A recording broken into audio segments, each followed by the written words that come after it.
Welcome to the Codependency Inside Out podcast with your host, AJ Mahari, who has 32 years experience working with clients with BPD or NPD relationship breakup recovery, Cluster B and family of origin, and codependency recovery. This podcast will provide in-depth and up-to-date information all about codependency to increase your understanding, answer your questions, and explore the challenges of recovery. To purchase and book a session or sessions with AJ Mahari, please visit ajmahari.ca.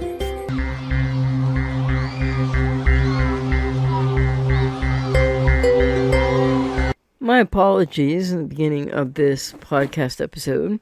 I have rather a kind of wicked cold, so that's unfortunately going to have to be incorporated into your listening experience in this podcast episode. So please understand any silly little dog noises, sirens going by, and life happening around me just can't be all blocked out. So they also may or may not be featured as part of your listening experience here. I try to keep them to a minimum. So codependency. In this episode, let's explore the origin and outdated definition of codependency that I think is still confusing a lot of people as to what codependency really is, and moreover, what codependency is no longer considered to be. Experts originally introduced the term codependency in the 1940s to help describe specific behavior patterns they noticed in partners and family members of people living with alcohol use disorder. By this original definition, codependent might have described loved ones who enabled the alcohol use, and the signs of that included making excuses, hiding the alcohol use, protecting the person from any fallout or consequences of their actions having to do with issues with alcohol. But today, and moreover for about the last probably easily 10 to 20 years, experts, and I'm just, like one expert in this area, but I'm not a leading pioneering expert in this area.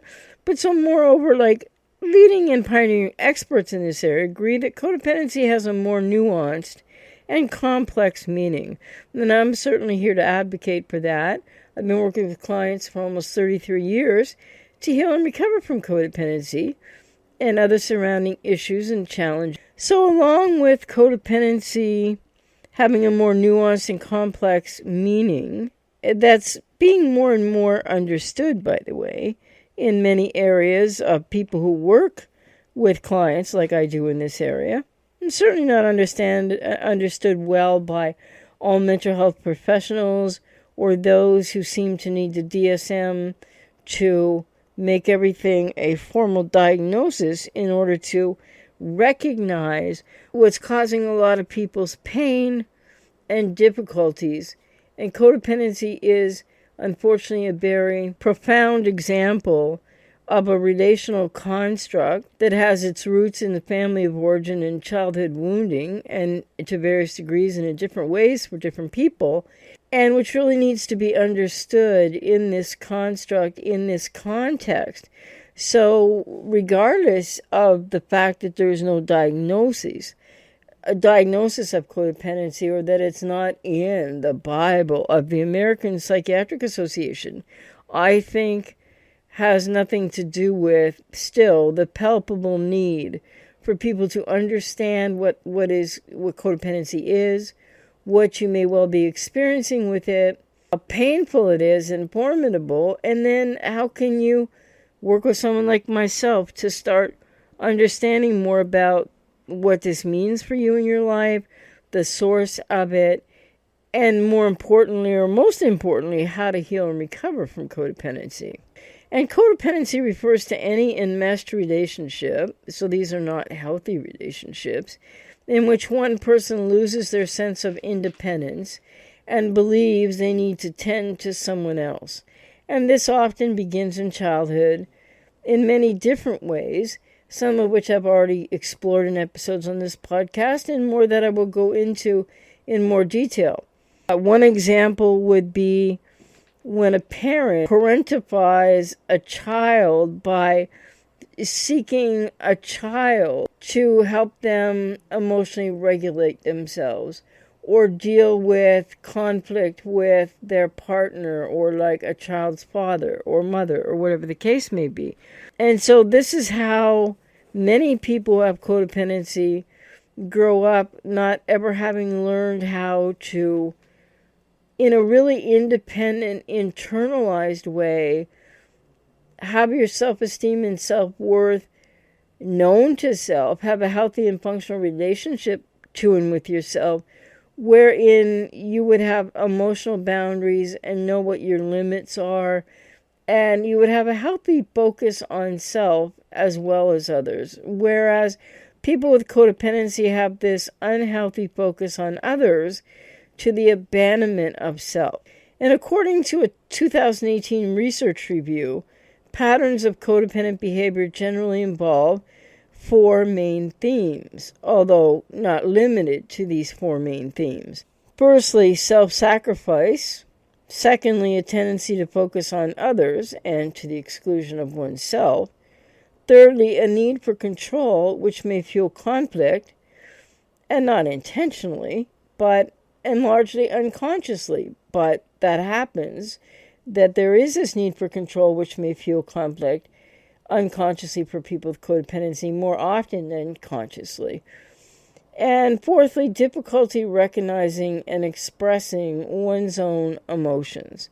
And these themes can show up across various types of relationships and even in the way you relate to yourself. And that's a key thing, that what you might be experiencing, becoming aware of in a relationship or a pattern of relationships in your life, significant other, perhaps in workplaces as well, and or with friends, or perhaps not the most functional or healthy of friends. People with codependency very much unconsciously, so not on purpose with forethought, but are seeking to avoid the pain and the source of the reason for your codependency. In childhood, people with codependency, when a parent does the role reversal, which is one of the common ways that creates codependency from wounding in family of origin and in childhood, it's a main way, not the only way. But so people don't recognize their own emotions because you weren't taught how to, and it wasn't modeled for you. And in this one scenario of the way that codependency occurs in people's childhoods is that you were always caretaking a parent's feelings for maybe a myriad of different reasons.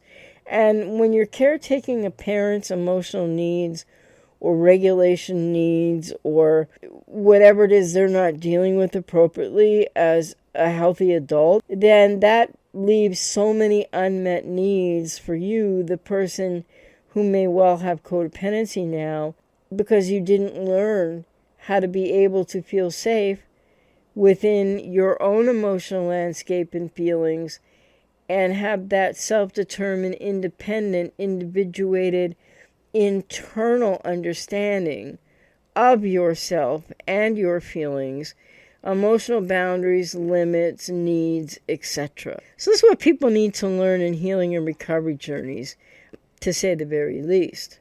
So how can you know if you might be codependent? Some main signs. Codependency isn't considered a mental health condition, and experts have yet to outline specific diagnostic criteria for it. Let's hope it never really comes to that, because there's enough pathologizing of all kinds of things in life. We need, I believe, and the way I work with clients, we need to search for more holistic ways. I have adopted already many holistic ways of working with clients with codependency. I'm not sitting around waiting for the American Psychiatric Association to deem it some diagnosis with specific criteria that legitimizes something that we already know people are greatly suffering from and need help with. To me, I don't know, it doesn't make any sense. So the fact that codependency isn't considered a mental health condition, like formally as in a diagnosis, I don't think that matters at all. What matters more is that people get to working with someone, and I'm out here to work with you if I resonate with you, that can help you to heal, this most painful reality of codependency. So while there isn't any diagnostic criteria for codependency, and again, I don't think that's overly so important, there are many general agreed upon traits or signs of codependency. And right now I'm just going to list, several for you. So, firstly, a deep-seated need for approval from others is a common sign of codependency. That is because people with codependency externalize out onto others and need back from others validation, reassurance, and some kind of understanding, maybe even mirroring of the fact that you're okay or you're emotionally safe. And of course, in adulthood, this is coming from the wounded inner child, from the family of origin dynamics with people who have codependency. And the second common sign of codependency, self-worth that depends on what others think about you. Again, externalizing out your sense of self-worth or self-esteem to run it through someone else, and then whether or not they have any ability to see your value, which you might not even understand your own value, self-worth and self-esteem or not. This is something that people with codependency in these healing recovery processes, as I work with clients, need to learn how to heal why it is that you're externalizing your deep-seated need for approval out to others, and often others that can't reciprocate or give you any assistance with that, and your self-worth and self-esteem also being externalized out, because you see, in codependency, fundamentally, there is this unhealthy relationship to and with self, and so you haven't been able, due to whatever happened in your childhood, to really develop an individuated, independent, and well-known sense of your own self. And the third really common sign of codependency is a habit of taking on more work than you can realistically handle, both to earn praise or lighten a loved one's burden. And for some people, to try to meet their needs largely unconsciously by playing the hero, which is an aspect of codependency for many people. And carrying on with other signs of codependency. Number 4 here would be a tendency to apologize or take responsibility or blame in order to keep the peace with someone when it's not your responsibility, or whatever the nature of the conflict or the stress is. It's not your responsibility. You're not at fault. You might be being blamed, or you might even internally be blaming yourself to try to keep the peace with someone else, because this is also something you may well have developed this pattern in childhood. And the 5th one, a pattern of avoiding conflict. And the 6th sign of codependency, a tendency to minimize or ignore your own desires. 7, excessive concern about a loved one's habits or behaviors. 8, a mood that reflects how others feel rather than your own emotions and knowing how you feel. Again, that's that externalizing out kind of habituated repetition compulsion that develops in childhood. And 9, a habit of making decisions for others and trying to, quote, manage, unquote, loved ones, which is an externalizing out of the fact that people with codependency don't know how to manage their own emotions and internal emotional landscape. The 10th sign is guilt or anxiety when doing something for yourself. 11, doing things you don't really want to do simply to make others happy, and at the expense of not focusing on anything that would make you happy, or you maybe not having a lot of happiness. And 12, idealizing partners or other loved ones, often to the point of maintaining relationships that are really harmful to you or that are leaving you very, very unfulfilled. Relationships that are one-sided, that lack mutuality and reciprocity from a partner. As people with codependency overgive, often to partners who aren't giving at all, or returning any of the giving, or even overgiving. And the 13th one I'm going to include here is overwhelming fear of rejection or abandonment.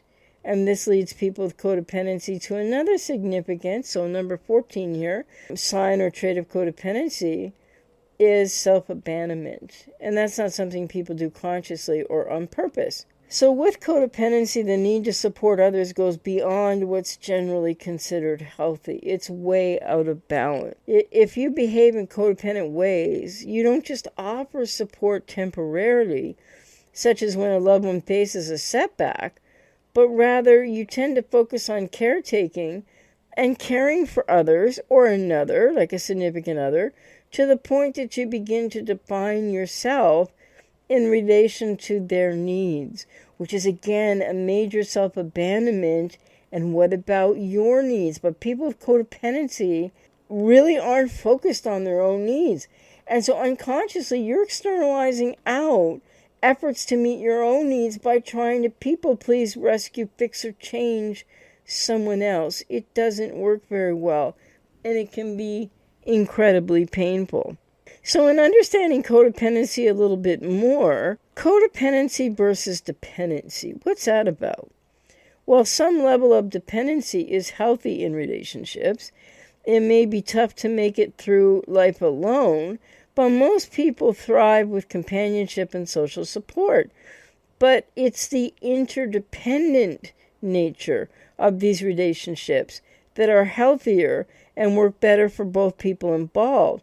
So in other words, partners depend on each other, but not without independence. Should a partner not be able to meet a certain need or help or support in a certain way at a given time? So that is independence that comes together in relationships. Is interdependency is the healthiest form of relationship, not the dependency of people with codependency, and often the codependency and dependency of people with cluster B personality disorders, which a lot of people with codependency will have a relationship with somebody with borderline personality, or maybe several in your life, or a narcissist and then a borderline. And this is the case for many people with codependency, maybe not all, but this is one way that people come to realize that they have codependency through these very painful relationships with cluster Bs in really unhealthy bonded ways in which the woundedness of codependency is fueled and only exacerbated by trying to relate to a borderline or a narcissist, and the way that they are due to their own more primal childhood woundedness. So codependents are the givers and the overgivers, and borderlines and narcissists in their own ways are the takers. And these relationships lack mutuality, reciprocity, and they're very, very one-sided, and it leaves the person with codependency getting more and more depleted, more and more exhausted, and losing self more and more. In an interdependent relationship, which people have to heal their codependency to be independent, to be able to then find someone else that's independent. So you can have this interdependency in a healthier relationship. But it means that you don't focus on their needs or draw your value from the self-sacrifice and self-abandonment of trying to, do things for a partner that they need to do for themselves, of the caretaking, of the overreaching, the overgiving, the trying to help and fix someone else so that you can feel okay and safe, and or that you may believe that somehow you can make this relationship work when it's not working in the dynamics and what I've mentioned here so far from the codependent perspective. But if you're with somebody with BPD or NPD, or you have been, then obviously they're not going to be contributing anything to the relationship that's healthy. Then there are the dynamics that are very complicated between people with codependency and a person with BPD or a person with NPD. Each exacerbates the other's woundedness in very, usually unintentional ways, unconscious ways. So a healthy supportive relationship involves listening, striving to understand, and keeping in mind the concerns of another person. Codependency is when that caring behavior crosses the line into trying to direct or control the other person in a significant other relationship, or perhaps more than one person in your life. And again, this isn't something that people with codependency do in a conscious way, because it's that externalizing out unconsciously of the needs you're trying to meet for yourself too, but through other, and how that doesn't work if you're in a relationship with somebody with cluster B. And so it does become a control struggle for people with codependency, as well as the person with BPD or NPD, that many people with codependency are either in or have been in relationship to and with. Very unhealthy relationships, to put it mildly. So what is healthy dependence versus this dependency within codependency? Well, healthy dependence means that you state your own needs and desires, ask for support when you find yourself struggling, feel safe and comfortable expressing your own needs, which means you need to know your internal landscape. You need to be comfortable and have identified and understand your own feelings and what are your needs and what needs do you need to meet for yourself and what needs could you seek support from a healthier person than a cluster B in a relationship. Because seeking the support or stating your own needs and desires and letting others know when they're asking too much of you without worrying they'll reject you is rather impossible with people with BPD or NPD. So what's really key here for people with codependency, though it's much more complex than the statement I'm about to make, is that in the healing recovery journey from codependency, among so many other things, people need to learn how to support others when it's reasonable to do so, when it's not overgiving, self-sacrificing, and self-abandoning to do so. And when it's not at the expense of your own needs, and when it's also not you trying to caretake and meet the needs of somebody like someone with BPD or NPD, wherein you're not going to get seen or heard or have your needs met, and it's going to be way out of balance, and people lose themselves more in those type of relationships, and it can really affect your mental health in negative ways and your physical health in negative ways. So you don't want to be attempting to do for someone else what they need to learn how to do for themselves and what they need to take personal responsibility for. And there's a tremendous amount of focus on the internet by a lot of people with codependency on what is the cluster B doing, what have they done, what don't they do, what did they say, and how much of that are you taking in as being your responsibility when it's really about where they're at, and moreover what they don't understand about relationships and how people with BPD and NPD in their own different ways, they can attach, don't attach, and really don't know how to love. And so people with codependency tend to often get into unhealthy levels of empathy or compassion and continue to not seek the harm reduction that you need. And people like maybe getting out of a really unhealthy relationship that's all one-sided is an example there. And also that people with codependency tend to take responsibility, especially for a borderline or narcissist partner or parent or sibling or friend or coworker, for what they're actually going to blame you for, because you're supposed to be doing more, giving more, and somehow caretaking for them.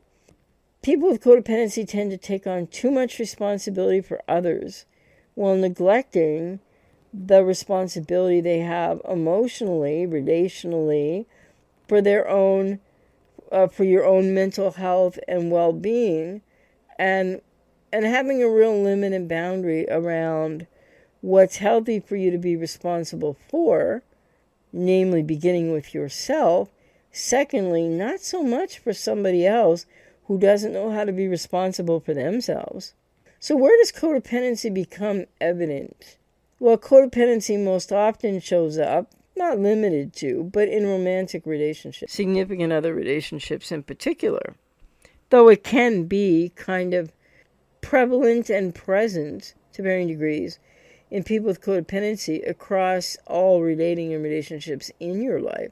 Codependency can make it difficult to set and maintain healthy boundaries, and for some people to even know what that means, because there's different levels of codependency. Codependency can make it difficult to validate and protect yourself emotionally, And codependency can make decisions on your own very difficult because people with codependency are lacking self-worth and self-esteem, self-confidence, and often lacking some trust in their own ability to make the best decisions for themselves. And again, may or may not be in many people with codependency's conscious awareness. You may not be consciously aware of that. You may just be coming to that now or know that now. But maybe you didn't for a time. Maybe somebody's listening to this today and you're just starting to think, what? Like, what does this mean? And so you're just coming into discovering that you need to get to know you a lot better so that you can take care of yourself emotionally and not keep self-sacrificing and abandoning yourself to someone else's needs where there's zero-sum return and only diminishing returns to zero-sum in one-sided relationships that are extremely painful and injurious for people with codependency.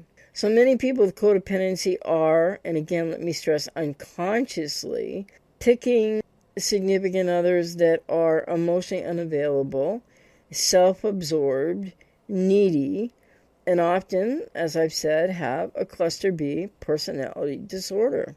Codependents have trouble recognizing when you need to protect yourself and tend to remain in dysfunctional relationships. Codependency can leave you feeling as if you lack purpose when you aren't providing support. You might feel lost. You might feel frustrated. Many people get into drinking a bit too much or way more, or using of substances, workaholism, and many other things to keep themselves busy in what has become a pattern of self-abandonment that often, until people realize and learn more about codependency and then get into a healing recovery process, it's not that people are aware that they're doing this, but you are avoiding yourself at all costs. And that's what, unfortunately, people with codependency learn, among many other unhelpful, painful relational dynamics and patterns. That's also a big part of codependency, that self-sacrifice and self-abandonment.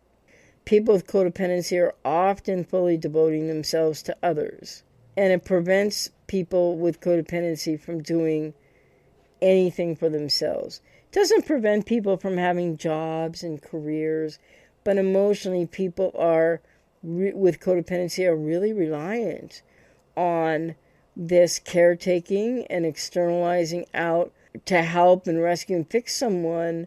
The patterns and themes of what creates codependency in childhood. That's very unhealthy and often happens for people with codependency with a borderline or narcissist. So a few examples of what codependents often will do that's self-abandoning, self-sacrificing, and overgiving. Give up your entire weekend to help a friend move despite really needing a day to yourself, because you're going to ignore the need that you need a day to yourself. Agree to help a coworker with their project even though it means leaving your own tasks incomplete. And people with codependency do these types of things because they're very focused, whether knowingly or unknowingly, on how other people perceive them, what other people think about them. Because again, codependents externalize out the worth. You can't feel worthy or self-esteem or maybe even self-confident, relationally speaking, if someone isn't mirroring back to you that, yes, indeed, all that you give is appreciated and matters, and somehow it's been noticed, and then you can feel like mission accomplished and very good about yourself, which is not a way to be relating, because it is the self-abandonment. And if you're with a cluster B, none of that's going to come back for you anyway. And even if it did, it would only be exacerbating and more deeply ingraining the externalized out unconscious repetition compulsion cycles within codependency. People with codependency also insist on stepping in to help sort things out every time your sister, your brother, a sibling, a friend, another family member, a parent has an argument with his or her partner. And it's like, why is it do you think that you might need to be overextending yourself that way and abandoning yourself and not focused on yourself people are often insisting on stepping in to help other people a lot because it's avoiding what you need to learn more about yourself as a person with codependency and how to find more of yourself and create a healthy and functional relationship to and with yourself. People with codependency often have trouble making decisions where to live, whether to pursue a new career or not, when to spend time with friends or not, because you worry your choices might conflict with your partner's needs, especially if you're with a cluster B. And people that tend toward codependency or who are ensconced in this pattern, having what codependency and its construct means relationally, will likely play this pattern out again and again and again, because it does remain largely an unconscious pattern and self-defeating relational style learned unfortunately through pain and wounding in childhood until people start to become aware of it. And all those sacrifices that codependents make might eventually add up. This may leave you drained, overwhelmed, and even resentful or angry, exhausted, feeling lost, unsure who you are, having a lot of self-doubt that maybe you didn't even have, for example, before a relationship with a borderline or narcissist. So just again, a little bit more, I've talked about this before, but what causes codependency? Codependent behaviors are, for the most part, rooted in childhood relationships with your parents, other caregivers, and really the family of origin system. In other words, the way that it, in the case of people that get, develop codependency, this relational style and what all that really means, a dysfunctional family of origin, and how that dysfunction impacted you in a way that creates the codependent patterns of relating. Experiences in your family of origin can play a major part in lifelong emotional and mental health challenges and issues. Most contributing factors to this condition of codependency begin with parents who, for one reason or another, have poor boundaries or no boundaries, especially emotionally, might have parentified you, put you in a role reversal situation where you were caretaking for them and they were not helping you with your needs as a child and teen growing up. And when your needs continually go unmet, as is the case, many needs for many with codependency in childhood and on into adulthood, people become unable to assert themselves or even know what they should ask for because you don't feel worthy of just somebody seeing you, hearing you, and responding to you without you having to achieve, perform, and do for someone else. That externalizing out again, learned in childhood, unfortunately, because you feel like your worth is tied to what you do or how you help another person, and that you don't have inherent worth just because you are you. And it's not that you sit there all day thinking that in a conscious way. This is the woundedness of codependency that is being experienced often in unconscious ways. Common causes of codependency, some key situations that might enable or lead to codependency include physical or emotional and other more boundary violation, body crossing types of adverse childhood experience, and then some. Parents or caregivers that ignore a child's needs in favor of their own and also expect you, maybe this happened to you. The parent doesn't just ignore your needs in favor of their own or the conflict going on between mom and dad, but when you were a child, but they also demand that you help them with their needs, which leaves your needs invisible. A caregiver with a personality disorder such as borderline personality, narcissistic personality, or dependent personality disorder, which may encourage you to suppress your self-identity to accommodate them. And this becomes a pattern. And then people go on to get in a relationship with a person with BPD or NPD because unconsciously the wounded inner child is seeking familiarity of not only what was wounding and painful in childhood, but then there's the hope inside of the inner child which most people, unless they get into a healing recovery process for codependency, you're not consciously aware of what's going on in that wounded inner child. And it is seeking the same kind of relational dynamic with a significant other that you might have had with a parent, because the inner child needs reparation and rescue and all the things that codependents externalize out to the borderline or the narcissist. That when I'm working with clients, and the way that I help people and have been for 33 years with this, is to help people to learn. And it's a process, many-step process to get to the point. I didn't say many. A many-step process to get to the point where people with codependency realize that they need to stop suppressing their own identity and self and needs to accommodate others in that, again, externalized out repetition compulsion cycles that were learned in childhood of, I need to please this parent so maybe I can get my needs met, which often in childhood for people who develop codependency, this relational style, you didn't get back from the parent what you needed any more than you're going to get it back from a borderline or narcissistic partner. People with codependency are often controlling or overprotective caregivers who prevent a child in childhood. Controlling or overprotective caregivers or parents who prevent a child from learning safe limits and setting healthy boundaries. So that's where there can be enmeshment and collusion in a parent that doesn't allow you to learn and grow and make a few mistakes in childhood, like we all will anyway, but learn from them to be able to experience our own autonomy and learning to take personal responsibility for what one needs to learn more about, which usually happens in childhood, but doesn't when people are wounded in ways that create codependency. And also, you might have experienced in childhood one or both parents leaving the family, making you afraid of future abandonment. Sometimes a parent passes away, and so they didn't do that on purpose. But it can be a wounding for many reasons, but a person with even codependency can feel that was an abandonment.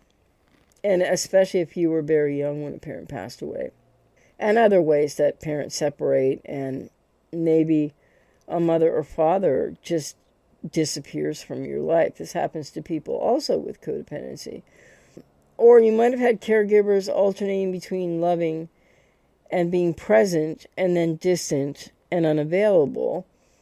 And that contributes to an anxious attachment, which is really more closely correlated with codependency than any other attachment style, which is something I'm going to be talking more about on the podcast.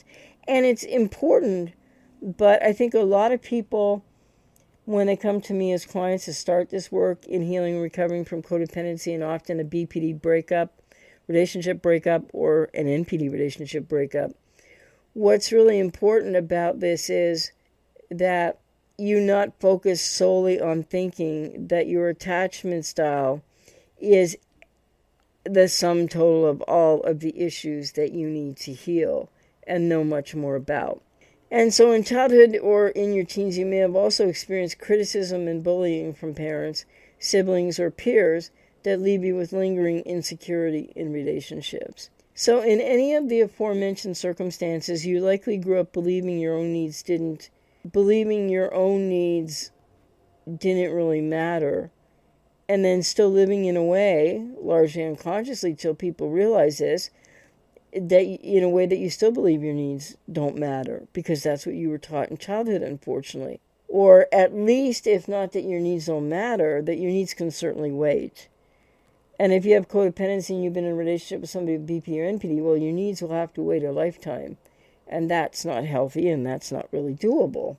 So as a result, you learn to ignore what you think, what you feel, what you want, and even what you know about what's hurting you and what's not healthy, but still you want it, and you're overgiving, and you're rescuing, you're trying to fix, you're trying to change the other person, because in your woundedness from childhood, People with codependency, often unconsciously again, are trying to control other to get their own needs met, that externalizing out again, which happen usually to one degree or another for many different reasons for many with codependency with parents or a parent in childhood. It creates these patterns. So you learn in childhood to have ignored what you think or never understood appropriately, what you think, feel, and want.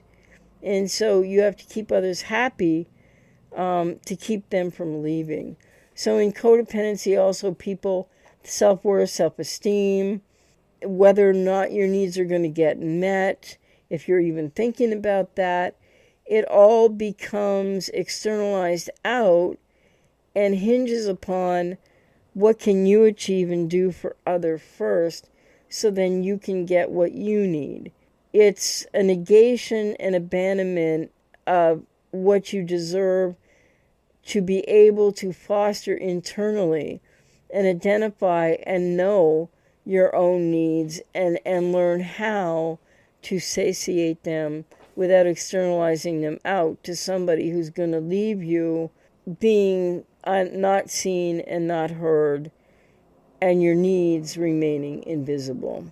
Also in childhood, for people with codependency, perhaps a primary caregiver was living with a health or mental health challenges or concerns that put you in a position where you needed to take care of them. The caretaking behaviors you learn may become so natural, they become really ingrained patterns of repetition compulsion cycles, that you can't help but carry them into future relationships. Yes, and so many people with codependency, and if this resonates with you, you may now start to realize, if you didn't already know, that you have carried this on into maybe a current relationship or somebody that you might have just had a BPD or NPD relationship breakup with or from. Maybe you learned in childhood that neglecting your own needs and accomplishing and achieving and trying to rescue and fix others and please others was all that could earn you visibility or a chance at getting any needs met, that could earn you praise and validate or help you with what you need, your self-esteem and your self-worth and your self-confidence, and with actually knowing yourself. Because in codependency, to various degrees, people do develop somewhat, we all have a false self, but people get a little out of balance between the compromising of the authentic self to some more presence that is unhealthy and unhelpful of the false self, even within codependency, but not to the degree that people with BPD or NPD have really entrenched false selves.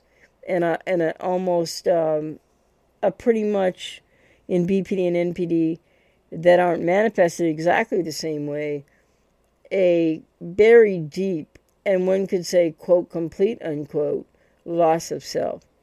So codependents don't experience it quite to that degree. And you might grow up aiming to please everyone in your life so you can hold on to their affection and approval, which is so self-abandoning and negates yourself in ways that many with codependency aren't aware of until you start to become aware of this.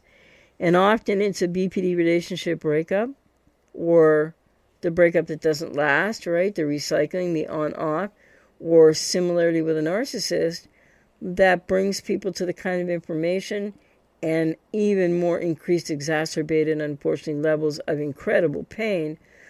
And then the dilemma of why is it so hard to not still want to be with this narcissist or borderline that you are so convinced you absolutely love no matter what.